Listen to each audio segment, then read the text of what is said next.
Jumper is a movie that explores the life of a young man named David, who discovers he has the power to teleport. As he learns to control his abilities, he becomes caught up in a dangerous conflict between the Paladins, a group of people who seek to destroy all jumpers, and the jumpers themselves who fight to protect their own kind.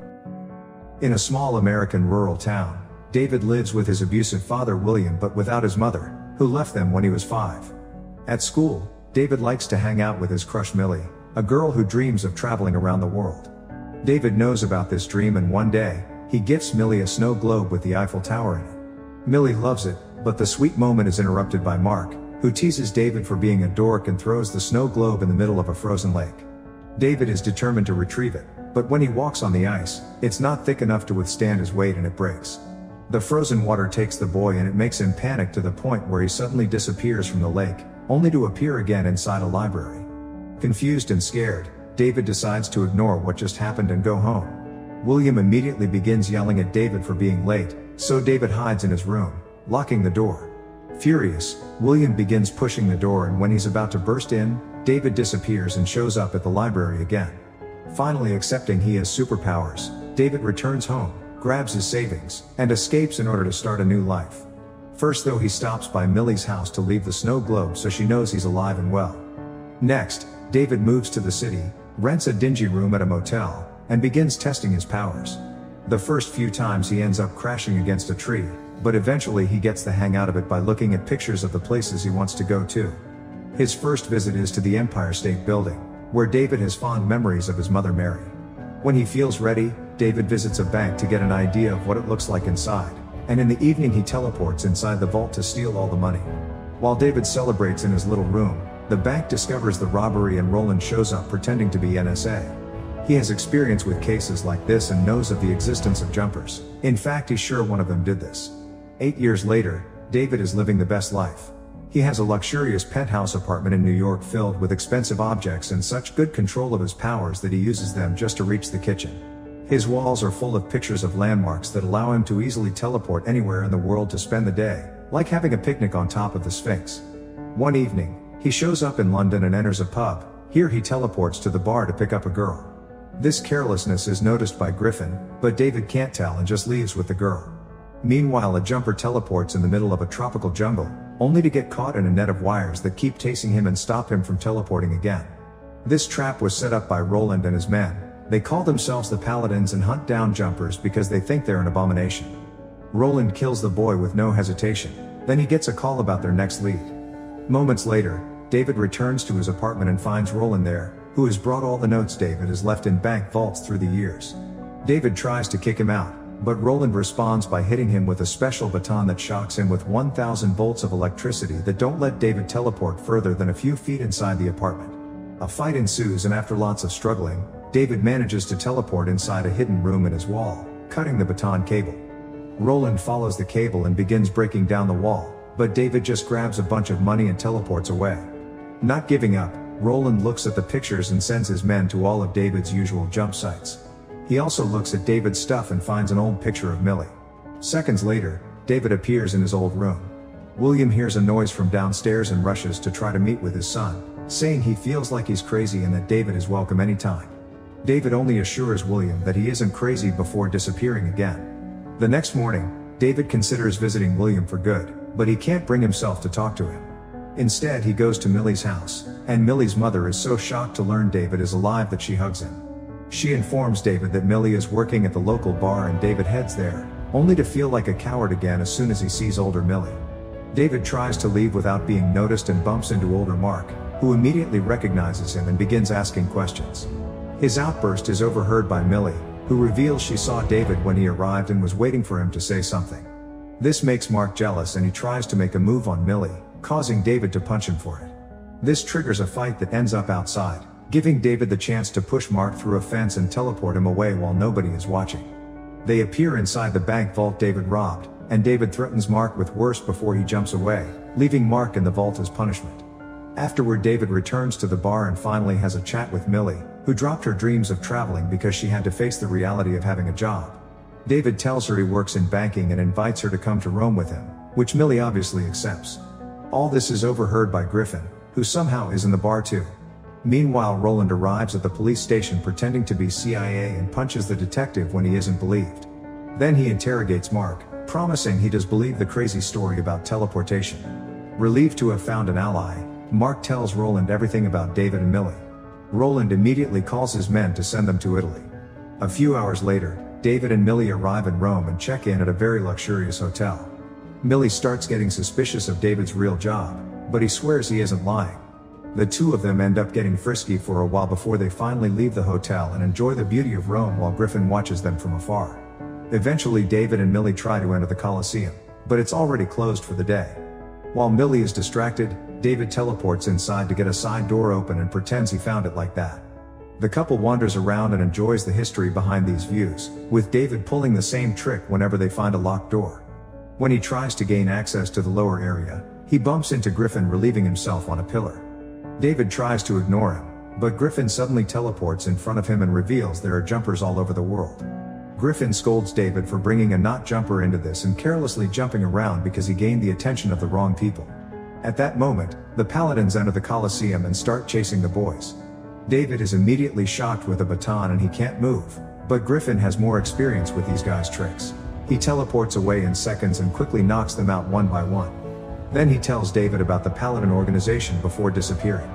Suddenly, an employee from the Colosseum shows up screaming for help, so David jumps into the jump scar left by Griffin's teleportation, allowing him to find his secret hideout in the desert. Furious, Griffin reminds him he left Millie alone and David immediately jumps back to drag Millie out of the building. Unfortunately, the police are waiting outside and arrest them both. 8 hours later, the cops are still trying to interrogate David, although they can't make a formal arrest until the magistrate from the US Embassy arrives. This magistrate turns out to be Mary, who frees David from his handcuffs and tells him to run before more paladins come. David tries to go after her to demand an explanation, but a cop gets in his way, so David teleports him to Egypt as punishment.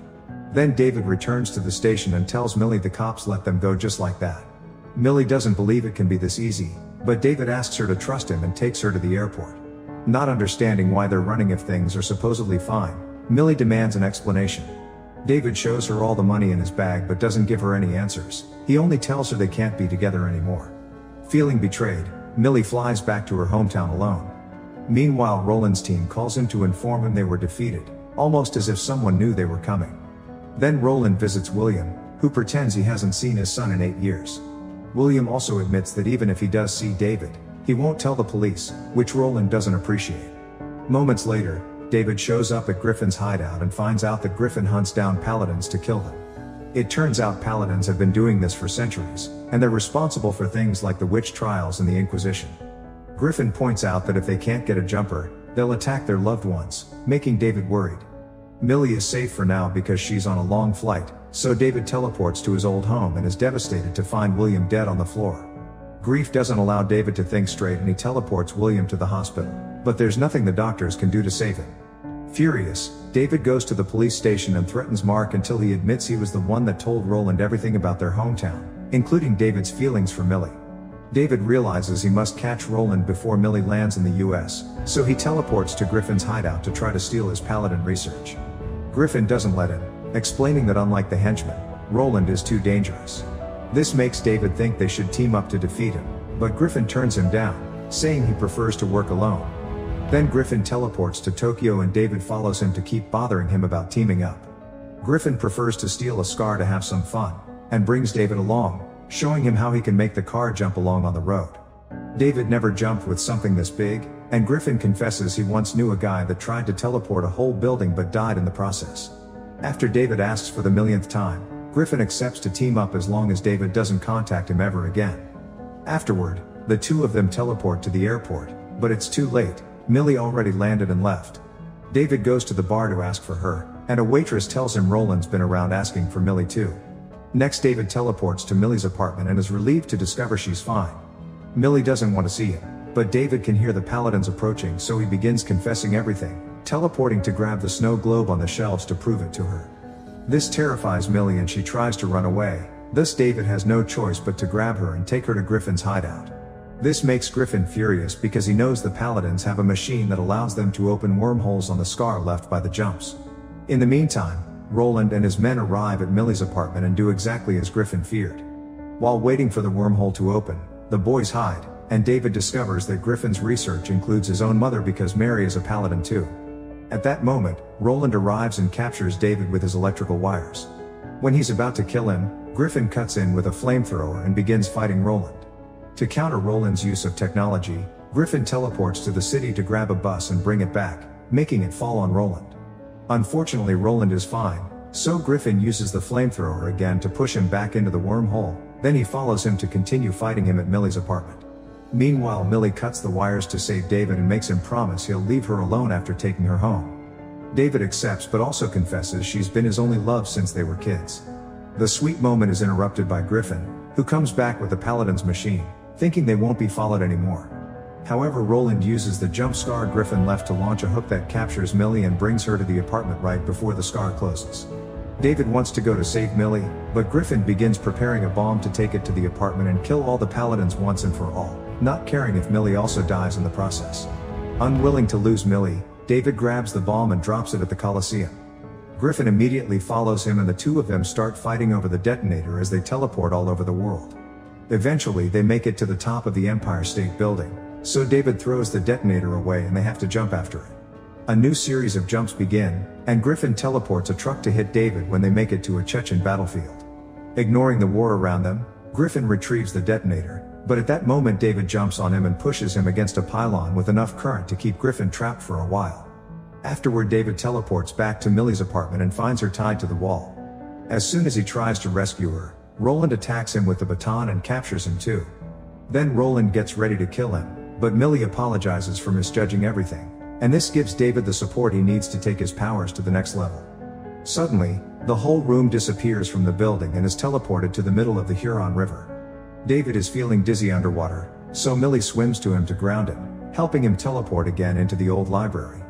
After Millie wakes David up with a slap, David notices Roland is still around. He teleports Millie to a safe spot before jumping on Roland to take him to an isolated cave in the middle of the Grand Canyon. Before leaving, David points out that he's a good person because he could have left Roland with the sharks, yet he didn't. Many days later, David follows some clues about his mother to a house in a snowy area. He discovers Mary has a new life with a daughter here, and Mary admits she left him because she knew about his powers. Mary refuses to leave her job as a paladin and hugs him, explaining that she does love David but the only thing she can offer is a head start. David leaves as he accepts his mother is the enemy and meets with Millie, who leaves with him to a warmer place. As David becomes more involved in the conflict between the Jumpers and the Paladins, he begins to realize the consequences of his actions. He sees firsthand the harm that his choices can cause, and starts to understand that he must take responsibility for his powers. Throughout the movie, David is faced with difficult choices that test his character and his loyalties. He must decide whether to use his powers for personal gain or to help others. In the end, he makes a selfless choice to save the lives of his loved ones and to protect the Jumper community as a whole. The movie Jumper teaches us that we all have the power of choice, and that it is up to us to use that power responsibly. David's journey shows us that even with incredible abilities, we must still make decisions that align with our values and that benefit the greater good.